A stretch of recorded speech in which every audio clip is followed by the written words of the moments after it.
नमस्कार, मैं हूं मनीष शर्मा। आप देख रहे हैं एनडीटीवी राजस्थान और चुनावी चर्चा हर दिन की तरह लेकर हाजिर हूं।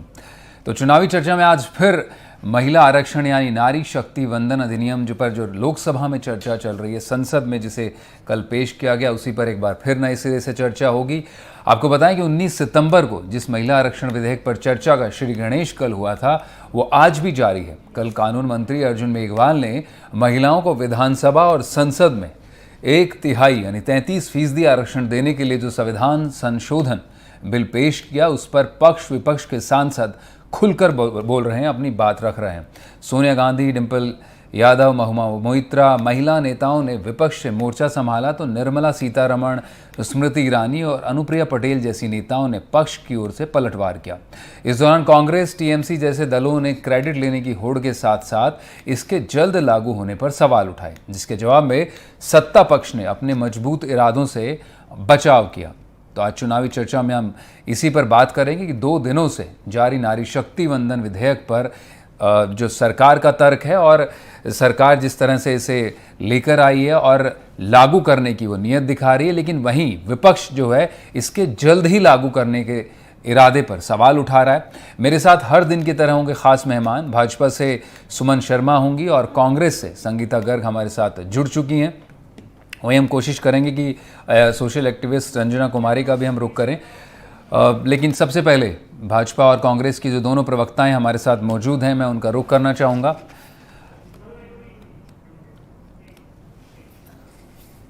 तो जैसा हमने बताया कि सुमन शर्मा जी और संगीता गर्ग जी हमारे साथ जुड़ चुकी हैं। अब दोनों ही मेहमानों का, दोनों महिला नारी शक्तियों का आपका स्वागत है चुनावी चर्चा में। जिस तरह से लगातार, सुमन जी, मैं सबसे पहले डिबेट की शुरुआत आपसे करना चाहूँगा। लगातार 2 दिन से चर्चा जारी है लोकसभा के भीतर और सरकार ने जो एक बड़ा ऐतिहासिक कदम ये वो बता रही है कि उसने उठाया है, जो लोकसभा में कल नए संसद भवन का जो श्री गणेश हुआ, नारी शक्ति वंदन अधिनियम के साथ हुआ।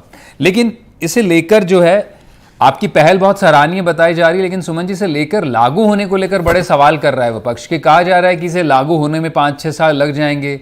शशि थरूर, कपिल सिब्बल, हरसिमरत कौर जो पुराने आपके पार्टनर रह चुके हैं शिरोमणि अकाली दल, वो भी इसके इम्प्लीमेंटेशन को सवाल उठा रहे हैं और वो 2024 के मद्देनज़र और 2023 के विधानसभा चुनावों के मद्देनज़र इसे चुनावी जुमला भी करार दे रहे हैं। देखिए, उनकी मंशा तो वो जाने, लेकिन मैं इतना कहना चाहती हूँ कि ये जो नारी शक्ति वंदन अधिनियम आया है देश का, ये बहुत ही ऐतिहासिक निर्णय है, जिसको लेके बरसों से महिलाएं आकाश की ओर देख रही थी कि हमारा निर्णय कब होगा। सबसे बड़ी बात ये कि इतना बड़ा संसद बना, जो स्वनिर्मित भारतीय द्वारा निर्माण संसद में पहला विधेयक ये लाना अति आवश्यक था, क्योंकि कहीं भी लक्ष्मी की आराधना के बिना सफलता नहीं मिलती है, चाहे वो आपका घर हो, चाहे वो संसद हो, या कहीं भी कोई व्यापारिक प्रतिष्ठान हो, या कहीं भी हो। इसलिए मुझे लगता है कि ये सोच समझ के ये बिल लाया गया। अब इस बिल को लाने के बाद क्यों इसमें ये नहीं है, क्यों इसमें वो नहीं है, क्यों ये अभी नहीं लागू किया, इन लोग को तो बोलने का ही अधिकार नहीं है। मैं आपको कहूं कि आप देखिए कि 2008 में जिस प्रकार से बिल लाया गया, आज मैं सोनिया गांधी को संसद में सुन रही थी, वो कहती है कि ओबीसी का भी होना चाहिए। उस समय उन्होंने क्या किया था, उनके बिल में क्या था, उस समय ओबीसी था क्या उस समय? तो यही हुआ कि अभी भी ये बिल आने के बाद उन महिला नेताओं के ऐसे शब्द आ रहे हैं जो लगता है कि ये महिला के पक्षधर लोग नहीं है। अगर ये महिला के पक्षधर होते तो इस प्रकार की बात नहीं करते। जल्दी पेश हो, सबकी मंशा है, लेकिन आपको मालूम है कि जो हमारा उसमें अधिनियम में क्लॉज आए हैं, सब संसद में बैठे हुए हैं, सब ज्ञानी लोग हैं, उनको देखना चाहिए कि उसमें जो क्लॉज है उसमें परिसीमन होना अनिवार्य है, जनगणना होना अनिवार्य है। अगर हम अभी सिर्फ जनगणना को ही लाते और बाद में इस बिल को लाते तो कितना विलंब होता है। इसलिए दोनों चीजें डिमांडिंग थी कि जनगणना भी अनिवार्य था देश में, परिसीमन भी अनिवार्य था, उसके साथ ही इस महिला बिल को ला दिया गया। उसके अच्छे रूप से ये आएगा तो इसमें इफ एंड बट का तो कोई सवाल ही नहीं है। तो मुझे कुल मिला के लगता है कि पहले तो होड़ मची कि ये बिल हमारा है, ये बिल आपका हो ही नहीं सकता, ये तो हमारे लोगों ने, हमने प्रस्तुत किया था, हमने कई सालों से देखा। इन्होंने क्या किया, राज्यसभा से पारित करके लोकसभा में भेज दिया और गुड़ में, कहते हैं ना, कूनी में गुड़ लगा दिया, आप उसको देखते रहो। पारित करवाने की किसी ने चेष्टा नहीं की। जी आज जी इंडी जो इनकी टीम बनी है, उस टीम में ये सपा वाले लोग भी हैं, जी। मुलायम सिंह वाले लोग भी हैं, मायावती, पता नहीं कितने लोग उनमें हैं। वो लोग सहमत हैं क्या इस महिला बिल से? तब तो ये लोग कुछ विरोध करें या कुछ बोले। ये वही लोग हैं जो घोर विरोधी हैं महिलाओं के, और इनके पार्टी में भी महिलाओं की स्थिति कोई बहुत अच्छी नहीं रही है। इससे कुल मिला के मैं ये कहती हूँ कि ये स्वागत योग्य है, सही समय पे आया बिल है, और सही समय पे पूरा भी होगा। जी। चाहे 4 वर्ष लगे, चाहे 8 वर्ष लगे, कार्य पूरा पुख्ता होगा और इसका लाभ सभी महिलाओं को मिलेगा। जी जी, मैं लौटूंगा। सुमन जी, आपने कहा कि इनकी पार्टी में स्थिति महिलाओं की तो वैसे अच्छी नहीं है। कांग्रेस के प्रवक्ता भी हमारे साथ मौजूद हैं, संगीता गर्ग जी। संगीता जी, सुमन जी कह रही हैं कि कोई इफ्स एंड बट्स का तो सवाल है नहीं, क्योंकि पार्टी तो आपकी भी समर्थन कर रही है। आपकी नेता सोनिया गांधी ने जब आज बोलना शुरू किया इस विधेयक पर, तो उन्होंने साफ तौर पर कहा कि मेरे लिए तो बड़ा भावुक पल है। उन्होंने राजीव गांधी से भी इसे जोड़कर बताया और बताया कि कांग्रेस पार्टी जो है पूरी तरह से इसका समर्थन करती है। लेकिन उसके बावजूद आपके नेताओं के बीच ना सिर्फ क्रेडिट लेने की होड़ मची है, बल्कि वो जो छोटे नुआंसेस हैं, वो इसमें जो मीन मेक है, उन पर ज़्यादा तवज्जो देते दिख रहे हैं। आप लार्जर इंटरेस्ट की बात करें तो आप मानती हैं कि जो है महिलाओं का एक बड़े तबके का रिप्रेजेंटेशन होगा, महिलाओं में आधी आबादी को उनका पूरा हक मिलेगा, बजाय इसके इफ्स एंड बट्स को लेकर जो सुमन शर्मा आरोप लगा रही हैं आप पर। आपका क्या जवाब है इसे? मनीष जी, पहले तो मुझे आपकी आवाज बहुत कम आ रही है और मैं सुमन जी को भी ज्यादा नहीं सुन पाई हूँ। मैं सिर्फ अपनी बात मैं मेरा सवाल दोहरा देता हूँ। मैं मेरा सवाल दोहराता हूँ। अगर संगीता जी आपको आवाज नहीं आई है तो मेरी आवाज आप सुन पा रहे हैं? जी, मैं बिल्कुल आपको सुन पा रहा हूँ। अगर आप तक मेरी आवाज नहीं पहुंच रही है तो मैं मेरा सवाल दोहरा देता हूँ। मनीष जी, मैं ये कहना चाहती हूँ जी कि देखिए, एक व्यक्ति का सपना जिसने नगर निगम और पंचायती राज चुनाव में भी महिलाओं को अधिकार दिया, हक दिया, सम्मान दिया। उनकी सोच, एक विजन था कि महिलाएं जब सामाजिक दृष्टि से सुदृढ़ हैं और आर्थिक दृष्टि से सुदृढ़ हो रही हैं, तो राजनीति में क्यों उनको कमतर आता जा रहा है। तो वो चाहते थे कि जिस तरीके से स्थानीय निकाय चुनाव में महिलाओं को सक्षम किया, महिलाओं को स्थान हमने दिया है, उसी तरीके से विधानसभा और राज्यसभा में और लोकसभा में भी महिलाओं को भागीदारी मिले। लेकिन वो सपना राजीव गांधी जी खुद स्वयं पूरा नहीं कर पाए। लेकिन 9 मार्च 2010 को सोनिया गांधी जी इस बिल को लेकर आई, लेकिन बदकिस्मती ये रही कि अन्य जो राजनीतिक दल थे वो कांग्रेस के साथ नहीं थे और बहुमत की सरकार नहीं थी, इसलिए बिल उस समय पास नहीं हो पाया। लेकिन आज जो नारी शक्ति वंदन अधिनियम, आप नाम कुछ भी कर दीजिए, काम होना चाहिए, मंशा होनी चाहिए, इच्छा शक्ति होनी चाहिए। आप आज एक चुनावी जुमला फेंक दे कि सब महिलाओं के आरक्षण के लिए हम काम करने जा रहे हैं, लेकिन फिर आप कह रहे हैं कि अभी तो इम्प्लीमेंट नहीं होगा।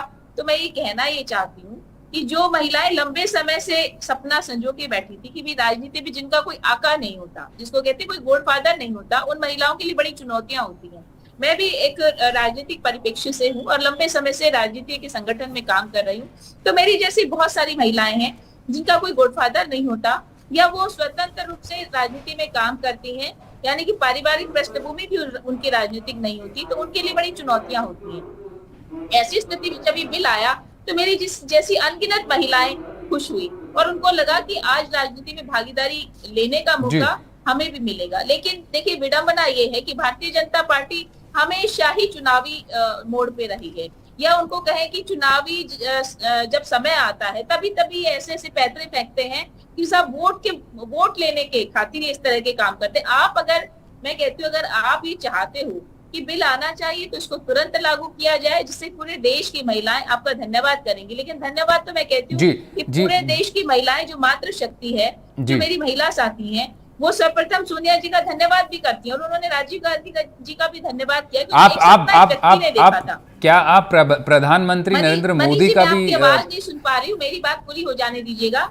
देखिए, मैं आपको जो कहना चाह रही थी वो यही था कि आप किसी भी बात का श्रेय लेने की श्रेय हमें मिल जाए, लेकिन श्रेय लेने से काम नहीं चलेगा। आपकी मंशा शक्ति, आपकी इच्छा शक्ति, आपकी काम करने की ललक वो ऐसी होनी चाहिए कि आप महिलाओं को कुछ देकर जाएं।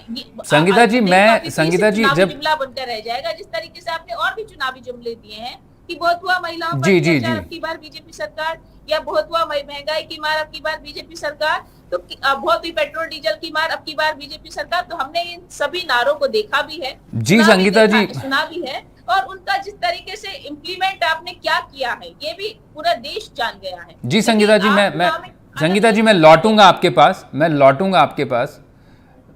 संगीता जी मैं लौटूंगा आपके पास। मैं सुमन जी से जवाब ले लेता हूं उसी बीच। अब तक शायद आवाज़ नहीं पो रही, हम उसको ठीक करने की कोशिश कर रहे हैं। मैं सुमन जी को वापस इस चर्चा में लेकर आना चाह रहा था।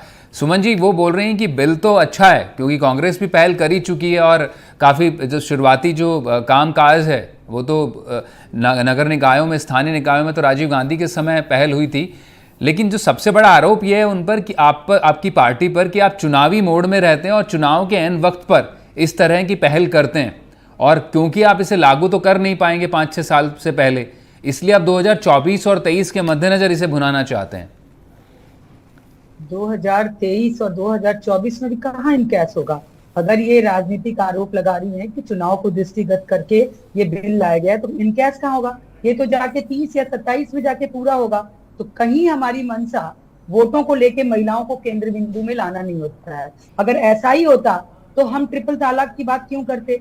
ऐसा ही होता तो महिलाओं के हम घर माथे पे छत क्यों देते? ऐसा ही होता तो उज्ज्वला से उनके आंखों के आंसू को क्यों पोंछते? और ऐसा ही होता तो हम बैंक अकाउंट से उनको क्यों जोड़ते?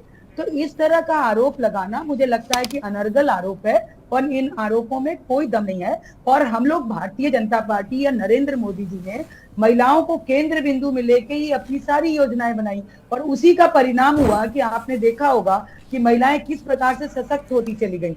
महिलाओं का मतदान भी अगर आप देखेंगे कि मोदी जी के 2014 के बाद जो चुनाव हुआ उसमें महिलाओं का मतदान प्रतिशत भी बढ़ा। तो यदि महिलाओं को हम वोट बैंक बना के ही राजनीति करते तो ये स्थिति नहीं होती ना। तो इसे इस प्रकार का आरोप लगाना कि ऐसा क्यों हुआ, हमने ही किया था और हमने किया था, तो आपने किया था तो 2008 से 2014 तक इस बिल को क्यों लटकाए रखा? और आपने जिससे गठबंधन कर रखा है, अभी जिससे गठबंधन कर रखा है, क्या वो लोग अग्री है इससे? आप हैंडशेक तो कर रहे हो कि ये बिल ठीक है, हम समर्थन करते हैं महिला बिल का। तो क्या आपके वो समर्थित दल जिनके साथ आपने इंडिया बनाया है, क्या वो लोग भी राजी हैं इससे? ये जानना आते थे। तो देखिए कुल मिला के महिला हितैषी कौन है इसकी होड़ नहीं लगनी चाहिए। महिलाओं का रिजर्वेशन आना चाहिए। हम सब लोग इसके लिए कृत संकल्प हैं और इसीलिए पुख्ता व्यवस्था, ये बीच में कहते हैं ना कि गुड़ नहीं लगाया गया है कूनी में, ये पूरी तरह से सफल हो, इसे पूरी योजना बना के इसको प्रस्तुत किया गया है और ये डेफिनेटली होगा। हो सकता है कि इसको करने में 4 साल लग जाए, 5 साल लग जाए, लेकिन ये पूरा होगा और उन तमाम बहनों को, देश की तमाम बहनों को इससे हिम्मत मिलेगी, ताकत मिलेगी। जो सुमन जी यही सबसे बड़ा जो अभी डिबेट है इसे लेकर देश भर में विपक्ष की ओर से यही, और संसद में भी इस पटल पर यही बहस हो रही है सदन में चर्चा के वक्त, कि क्योंकि आप इसे तत्काल, शशि थरूर ने भी आज बोला कि इसलिए उन्होंने बोला कि चुनावी जुमला में इसे करार दे रहा हूं क्योंकि आप इसे लागू तो इमीडिएट कर नहीं पाएंगे, तो आपने चुनावी टाइमिंग के मद्देनजर इसे लेकर के आए हैं, तो उसका मकसद आपका तात्कालिक तौर पर इसका महिलाओं के वोट बटोरना है। क्योंकि आप इसे परिसीमन और जनगणना तक तो लागू कर नहीं पाएंगे। जी मैं डिफाइन कर रही हूँ कि मकसद अगर महिलाओं के वोट बटोरना होता तो अभी लाने की जरूरत नहीं थी। अगर मकसद यही होता तो, पर लाते तो हम लोग आनंद फानंद में कहते कि भैया इसको कर दीजिए। ये तो जैसे सोनिया और राजीव गांधी जी के समय जो बिल प्रस्तुत हुआ था उसमें बिना काट छाट के आधा अधूरा बिल था, उसको ही प्रस्तुत करके हम कर लेते। लेकिन हमारी मंशा है पूरी मजबूती के साथ ये बिल पेश हो और पास हो, क्योंकि मैंने आपको पहले भी बोला, क्योंकि संसद भवन का उद्घाटन सत्र था, स्वनिर्मित भारतीयों द्वारा निर्माण किया हुआ संसद का उद्घाटन सत्र था। उद्घाटन सत्र में कोई ऐसा विषय आना चाहिए जो लाजमी हो और जिसका ऐतिहासिक जाहिर तौर पर जिस पर कंसेंसस लाया गया। इसके पीछे और कोई भावना नहीं थी, इसलिए कि पहला सत्र, नया सदन और लक्ष्मी यानी अन्नपूर्णा यानी शक्ति, इनकी उपासना अगर होती है सदन में तो मुझे लगता है ये शुभ संकेत है और इसी शुभ संकेत के लिए लाया गया। इसके पीछे नो इफ एंड बट कि हम जुमला पेश कर रहे हैं या महिलाओं के वोट हमें चाहिए, ये तो देखिए उनकी मानसिकता है, वो सोचे। हम तो ईमानदारी से काम करते रहे। भारतीय जनता पार्टी सदैव महिला को केंद्र बिंदु में लाना चाहती है, इसलिए किया गया है। सुमन जी एक और बिंदु इस पूरी विपक्ष और पक्ष की आपकी चर्चा के दौरान संसद में, लोकसभा में जो चल रही, इसमें उभर कर आया कि आपने जो है ओबीसी को छोड़ दिया है। ओवैसी बोल रहे हैं कि इसमें माइनॉरिटीज़ की बात नहीं है, मुसलमान महिलाओं का क्या होगा, जैन महिलाओं का क्या होगा। इस पर आपकी सरकार और पार्टी की तरफ से कोई जवाब अभी तक साफ नहीं है। देखिए, जवाब मैं दे रही हूँ। ये आपको पता है कि संविधान में धर्म के साथ आरक्षण नहीं होता। ये तो आपने भी पढ़ा होगा, देश का हर नागरिक पढ़ा होगा। अब ओवैसी क्या बोलते हैं, इनके बातों का जवाब देना मुझे लगता है कि बिल्कुल उपयोगी नहीं है। He is a nonsense man, कि वो कुछ भी बोल सकते हैं, कुछ भी कर सकते हैं कि महिलाओं को वो तो ट्रिपल तलाक के विरोध में थे कि भाई ये देश में ट्रिपल तलाक आना ही नहीं चाहिए, महिलाओं के क्या बहुत अपमान होगा, महिलाओं के साथ अन्याय हो जाएगा। और ट्रिपल तलाक का आपने हर्ष देखा कि किस प्रकार से मुस्लिम महिलाएं इसको एंजॉय कर रही हैं। तो उनकी बातों का मैं बिल्कुल कतई उत्तर नहीं देना चाहती हूँ। शशि थरूर ने क्या बोला नहीं बोला वो मैंने नहीं सुना, लेकिन हम संविधान के दायरे में, आज मैं सोनिया गांधी से पूछना चाहती हूँ ना, उन्होंने कहा कि ओबीसी का भी इसमें कोटा रहना चाहिए था। तो जब उन लोगों ने बिल प्रस्तुत किया था तो उस समय ये प्रावधान क्यों नहीं डाला था? आज उनको क्यों याद आ रहा है? महिला को महिला समाज के मुख्य दो धारा है, इनको दो मुख्य धारा रहने दीजिए, स्त्री और पुरुष, इन्हीं के साथ होना चाहिए, तभी सर्वत्र कल्याण होगा और सर्वस्व कल्याण होगा। अन्यथा अगर जाति धर्म और सब में बांट देंगे, और इसमें SC/ST का प्रावधान है, ऐसा नहीं हम SC/ST का प्रावधान खत्म नहीं कर रहे हैं, इस बिल में SC/ST का भी प्रावधान है। संगीता जी से जवाब ले लेते हैं। सुमन जी, संगीता जी से जवाब ले लेते हैं। पहले आप वहां से थोड़ी सी वॉल्यूम खुलवाइए। मैं आपकी आवाज भी नहीं सुन पा रही हूँ, ना सुमन जी को सुन पा रही हूँ। मैं वापस संगीता जी, मैं उसे फिक्स करवा के एक बार वापस लौट रहा हूँ। अगर आपको आवाज आ रही है तो सुमन जी कह रही हैं, संगीता जी, कि इसमें जो आप आरोप लगा रहे हैं कि ओबीसी नहीं है, इसमें ओवैसी कह रहे हैं कि माइनॉरिटी नहीं है। सवाल कर रहे हो या तो उसको सही कराइए वहां से, मेरे को आपकी आवाज नहीं पहुंच रही है। ठीक है, मैं आपका ऑडियो फिक्स करा के मैं सुमन जी से जवाब लेता हूँ। इस बीच में पीसीआर से रिक्वेस्ट करूंगा कि ऑन का ऑडियो हम ठीक करें। संगीता जी जी, अब आवाज आ रही है आपको? हमारी आवाज आ रही संगीता जी? अब नहीं, मैं सिर्फ अज्यूम कर सकती हूँ कि आप क्या बोल रहे हैं, लेकिन आपकी आवाज ठीक है, दोबारा आपके पास लौटेंगे। सुमन जी, मैं आप ही के पास आना चाह रहा था, क्योंकि ये चर्चा ठीक है अपनी जगह संसद में, जाहिर तौर पर प्रधानमंत्री ने जो है ऐसे कहा है कि मैं सौभाग्यशाली हूं कि ये ईश्वर ने जो है मेरे को चुना और मैं इस मेरे सरकार में बिल आया। लेकिन सबसे बड़ा सवाल ये सुमन जी कि आप भी खुद मान रही हैं कि अभी पहले जनगणना होगी, फिर परिसीमन होगा, और उसके बाद ये कमोबेश 2028-29 तक, 2026 तक तो वैसे भी जो है रोक है उस पर, परिसीमन पर, तो 2028-29 में ये तस्वीर कुछ स्पष्ट होगी तब जाकर। लेकिन आप क्या, प्रधानमंत्री जो बात कह रहे हैं कि ईश्वर ने उन्हें चुना, क्या आपका दल भाजपा 2023 के विधानसभा चुनाव में और 2024 के लोकसभा चुनाव में 33% महिलाओं को टिकट देने के लिए चुनाव करेगी उनका, या फिर आप भी कानून बनने का इंतजार करेंगे? नहीं, मैं आपको बता रही हूँ कि अगर दोनों पार्टियों की तुलना आप करेंगे, भारतीय जनता पार्टी और कांग्रेस की, अन्य पार्टियों से मैं नहीं तुलना करती हूँ, तो अगर आप देखेंगे जो पिछला इलेक्शन हमारा लोकसभा और विधानसभा का हुआ, अगर उसके रेशियो उठा के देखें तो आप इन पार्टियों से हम लोग बहुत आगे थे। महिलाओं के टिकट वितरण में हम लोग बहुत आगे थे।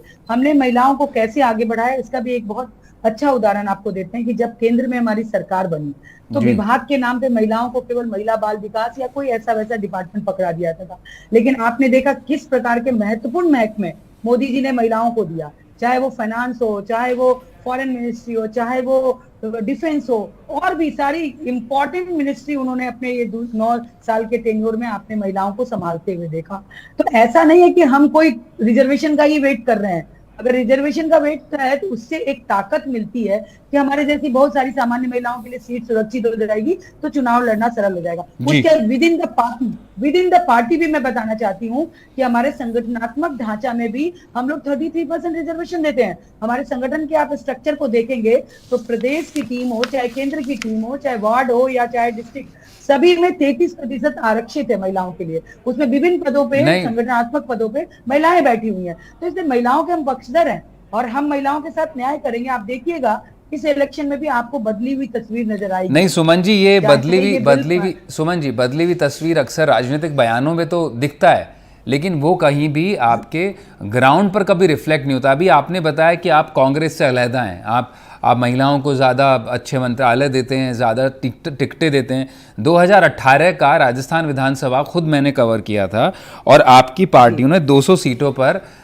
सीटों पर जो कैंडिडेट अनाउंस किए थे उसमें आपने महज 23 महिलाओं को टिकट दिया था। 23 थी, हाँ, एक वो उधर, हाँ 23 थी, बिल्कुल 23 थी। और ये आंकड़ा अगर आप बोल रही हैं तो कांग्रेस ने 195 पे चुनाव लड़ा था, लेकिन उन्होंने 27 महिलाओं को टिकट दिए थे।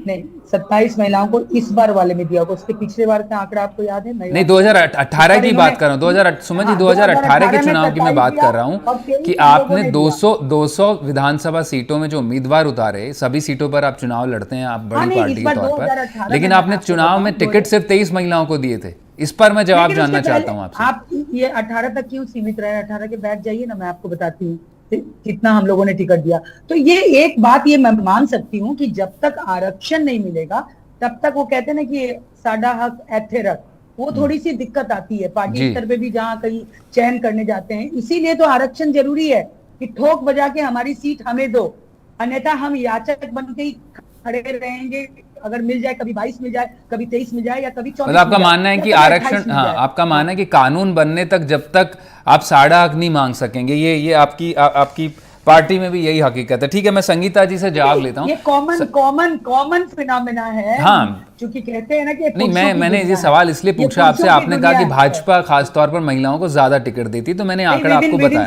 विदिन संगठन भी जी, मैं संगीता जी का भी ऑडियो रिज्यूम हुआ है उनके साथ में भी, उनसे भी जवाब ले लेते हैं। संगीता जी, अब आवाज आ रही है आपको?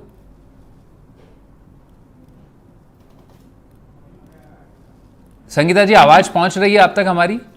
बिल्कुल आ रही है मनीष जी, मैं सुमन जी से बात कर रहा था कि पार्टियां जो हैं, राजनीतिक दल कमोबेश एक ही पेज पर दिखते हैं, समान रूप से दिखते हैं जब महिलाओं के उनको आरक्षण देने या उनको टिकटों के बंटवारे की बात आती है। अभी आप भी समर्थन कर रहे हैं, जाहिर तौर पर बीजेपी इसलिए जो है अपना जो है दावा मजबूत कर रही है कि वो इस विधेयक को लेकर आई है, वो ज़्यादा हितैषी है महिलाओं की। आपकी पार्टी बोल रही है कि हमने राजीव गांधी के समय में शुरुआत कर दी थी, सोनिया गांधी बोल रही बड़ा इमोशनल मोमेंट है उनके लिए। लेकिन जब चुनाव होते हैं, क्योंकि ये जो विधेयक जब कानून बनेगा, नारी शक्ति वंदन ये अधिनियम जब कानून के तौर पर लागू होगा, तो करीब 4-5 साल का आज के हिसाब से माना जा रहा है समय लगेगा। लेकिन इस दरम्यान बहुत चुनाव होंगे, विधानसभा के चुनाव भी होंगे और लोकसभा के चुनाव भी अगले साल होंगे। आपकी पार्टी, अगर सोनिया गांधी इस पल पे इतनी भावुक हैं, तो क्या 2023 विधानसभा चुनाव में हम अपेक्षा कर सकते हैं कि कांग्रेस 33% महिलाओं को उतारेगी राजस्थान में?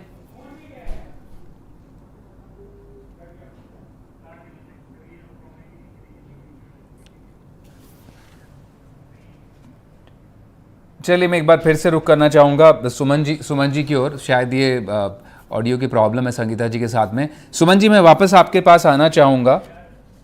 जी, तो जिस तरह से मेरा वही सवाल जो संगीता जी से भी था कि जाहिर तौर पर विपक्ष बोल रहा है कि हम समर्थन ज़रूर करते हैं, लेकिन उनका कुछ रिजर्वेशन भी है कि भाई इसमें तमाम तरह के और बाकी सब कोटास को भी देखा जाए, ओबीसी आरक्षण भी इसमें हो, इसमें माइनॉरिटीज़ का हो, है ना। और इसमें जब बोला जा रहा है कि जो है महिला ये चुनाव के जो है दरमियान लेकर आया गया है, तो उसका एक मोटिव जो है वो बहुत स्पष्ट तौर पर फौरी तौर पर वोटर्स को लुभाना है, ये आरोप लग रहा है। लेकिन मैं जानना ही चाह रहा हूँ, फिर मेरा आपसे सवाल यही है कि 2023 का जो विधानसभा चुनाव होगा, 1 महीने बाद, अब अगले महीने जब आचार संहिता लगेगी और आपकी टिकटें भी आने लगेंगी राजस्थान में, आप अनाउंस करेंगे, तो क्या हम बदली हुई तस्वीर अपेक्षा कर सकते हैं इस बार भारतीय जनता पार्टी से राजस्थान विधानसभा चुनाव में, कि ज्यादा महिलाएं उतरेंगी विधानसभा? जी, बिल्कुल दावे के साथ मैं ये कह सकती हूँ कि आपको इस बार बदली हुई तस्वीर नजर आएगी, क्योंकि महिलाओं के प्रति जितनी भी कार्य हो रहे हैं ना हमारी विद इन पार्टी, अगर मैं बात करूं, और फिर ऊपरी स्तर पे टिकट, जो फाइनल चेहरा जो दिखता है वो टिकट के बंटवारे में ही दिखता है कि कितने हम लोग महिला समर्थित हैं। बाकी योजनाएं हमारी साइड में रख दी जाती हैं, लेकिन यदि हम टिकट ज्यादा हासिल करने में आगे हो जाते हैं तो लगता है कि ये लोग महिला समर्थित पार्टी है। और इस बार मुझे लगता है कि पार्टियां, सभी, मेरी पार्टी नहीं, सभी पार्टियां इस बार, चूंकि अब ये अचानक महिला आरक्षण आ गया, नहीं तो अभी तक चर्चा भी नहीं हो रही। जी। आप देखिए, बहुत ही सरप्राइजली अभी आया, हम लोग को उम्मीद नहीं थी कि अभी ये बिल आएगा, या कहीं चर्चा भी नहीं हो रही थी इस बिल की। सबने अपने मैनिफेस्टो में डाला था कि महिला आरक्षण आएंगे, हमने भी डाला था, सुमन जी, दूसरे भी कहते रहे, लेकिन जी आप बोल रहे हैं कि बदली तस्वीर नजर आएगी। समय बहुत कम है, बस आखिर में 10 सेकंड में आपसे जानना चाहूंगा कि तो क्या बदली तस्वीर में सुमन शर्मा भी दिखाई देंगे कहीं राजस्थान विधानसभा चुनाव में? देखिए, भारतीय जनता पार्टी के कार्यकर्ता होने के नाते हम लोग का निर्णय हमारे पार्टी के नेता लोग करते हैं। उन ठीक लोग है, को पता है कि ठीक है, किसको कहाँ ठीक है। जगह मिलनी है। जी जी जी, Thank मुझे you. जवाब मिल गया। Thank ji you, ji Manish ji. Suman ji, Thank बहुत you, शुक्रिया thank you. आपका, बहुत शुक्रिया।